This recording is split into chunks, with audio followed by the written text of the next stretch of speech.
جديد النهاردة. جاهز؟ يلا بينا.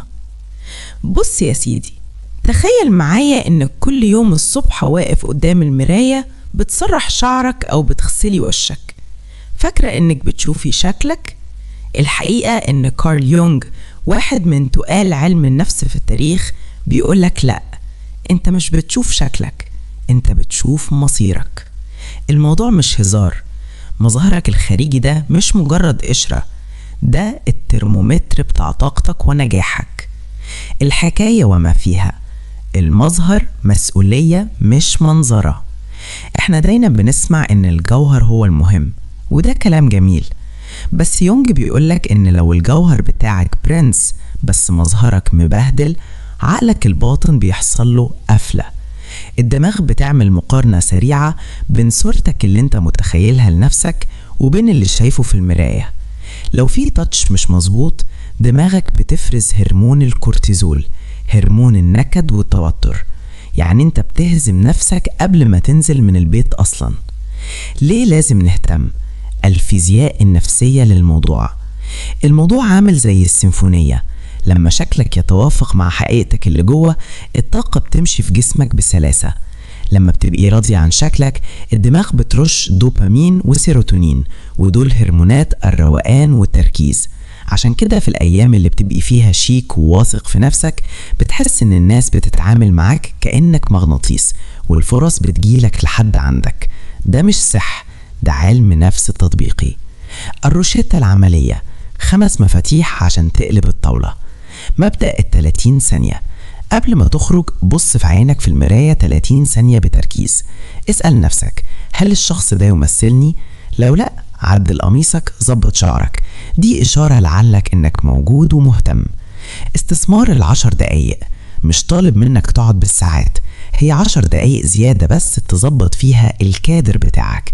دي مش رفاهية، دي صيانة للتحفة الفنية اللي هي انت. المعيار الشخصي: حط لنفسك ستاندرد، لازم شكلك يبقى يعبر عن قوتك حتى وانت لوحدك، لان عقلك الباطن بصاص وما بيفوتش حاجة.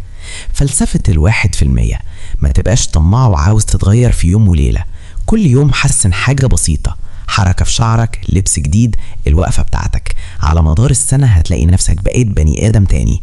تأثير المضاعف: حضورك بيسبق كلامك، لما بتدخل مكان وانت متظبط، طاقتك بتوصل للناس قبل ما تفتح بقك. انت بتدي لنفسك وللي حواليك إذن ان هم يحترموك. خلاصة التجربة: كارل يونغ بيقول ان القناع مظهرك والذات جوهرك لازم يبقوا صحاب. لو انت بعد 40 او حتى في 20 وحاسس انك تايه، ابدأ بالمراية. اللبس اللي بتلبسه ده درع لروحك، مش مجرد حتة قماش. لما بتهتم بشكلك، انت بتعلن للعالم: انا هنا، انا مهم، وانا استحق النجاح. بص بقى يا سيدي، عشان ما نبقاش بنقول دش الكلام وخلاص ونقلب الكلام النظري ده لواقع ملموس يخليك برنس في 90 يوم، احنا محتاجين خطة معركة. دي الخطوات التنفيذية اللي هتمشي عليها بالملي، وعاوزك تتخيل معايا ان كل خطوة بنعملها هي كادر جديد في فيلم حياتك اللي جاي. 1. طقس 30 ثانية، مواجهة الحقيقة.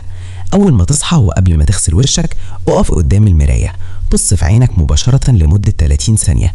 التنفيذ: ما تدورش على حبوب أو تجاعيد، اسأل نفسك: هل الشخص اللي قدامي ده يمثل أحلامي النهاردة؟ ليه؟ عشان تكسر حالة الانفصال اللي بينك وبين نفسك، وتفهم ان جسدك ده هو المعبد اللي شايل روحك، مش مجرد شوال ماشي على الأرض. استثمار 10 دقايق المقدسة. الناس بتضيع ساعات في السكرولينج على التيك توك، انت هتاخد 10 دقايق بس لنفسك. التنفيذ: 10 دقايق دول مش للحلقة بس، دول عشان تختار لبسك بقصد. يعني ما تلبسش أول حاجة تيجي في ايدك، اختار اللبس اللي يديك الباور اللي محتاجه ليومك. لو عندك اجتماع مهم، البس كأنك القائد اللي في خيالك. 3. تفعيل خزنة الملابس العقلية. دي بقى حرقة صايعة جدا من بتوع علم النفس. التنفيذ: وانت بتلبس قميصك، ما تتخيلش انك بتغطي جسمك، تخيل انك بتلبس الهوية اللي انت عاوز تعيشها. لو عاوز تكون مبدع، البس ألوان وتفاصيل تعبر عن الفنان اللي جواك. ليه؟ لأن الهدوم مش مجرد قماش، دي طاقة رمزية.